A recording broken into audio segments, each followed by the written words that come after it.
Dan Saudara Menteri Kesehatan Budi Gunadi Sadikin menyampaikan pernyataan merespons dugaan pelanggaran etik dan disiplin oleh tenaga medis yakni dokter yang terlibat dalam kasus pelecehan seksual. Salah satu yang dibahas dalam jumpa pers kali ini ialah kasus pemerkosaan yang dilakukan dokter PPDS di Rumah Sakit Hasan Sadikin, Bandung.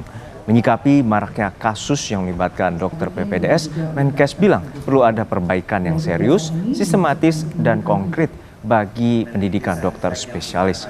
Selain Menteri Kesehatan, jumpa pers juga dihadiri Menteri Pendidikan Tinggi, Sains dan Teknologi, lalu Direktur Utama Rumah Sakit Hasan Sadikin Bandung, hingga Rektor Universitas Pajajaran. Spesialis ini bisa kita bentuk dengan baik agar bisa meningkatkan pelayanan kesehatan bagi masyarakat.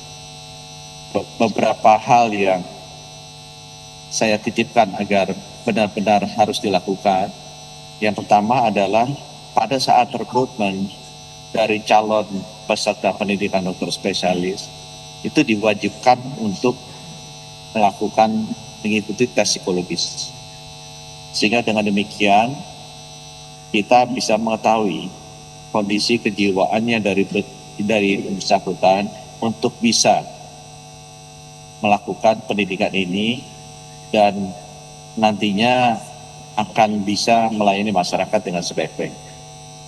Saya juga minta yang kedua agar transparansi dari proses rekrutmen ini dilakukan dengan baik sehingga tidak ada lagi yang preferensi khusus yang mengakibatkan kita akan salah pilih dari peserta pendidikan dokter spesialis ini.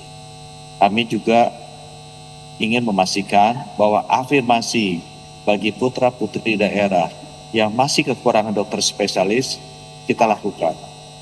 Karena kita sudah hampir 80 tahun mereka, distribusi dokter spesialis ini selalu bermasalah. Karena memang kebanyakan yang masuk adalah bukan yang berasal dari tempat-tempat yang akan perlu diisi. Sehingga perlu sekali afirmasi bagi putra-putri daerah untuk mengisi formasi dokter-dokter spesialis yang banyak sekali kosong di kota-kota di luar Jawa.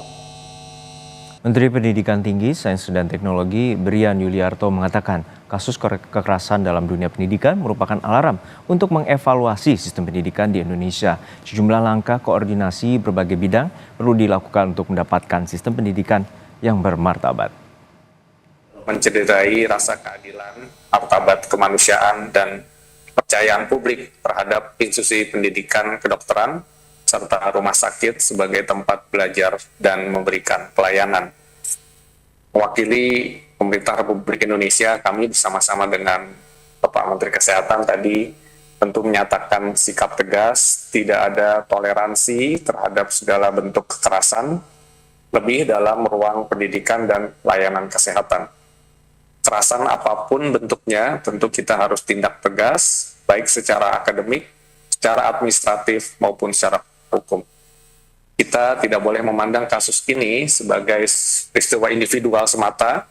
Tadi Pak Menkes juga sudah menyampaikan beberapa kasus-kasus lainnya, melainkan juga tentu sebagai alarm atas perlunya evaluasi dalam sistem pendidikan profesi kedokteran kita.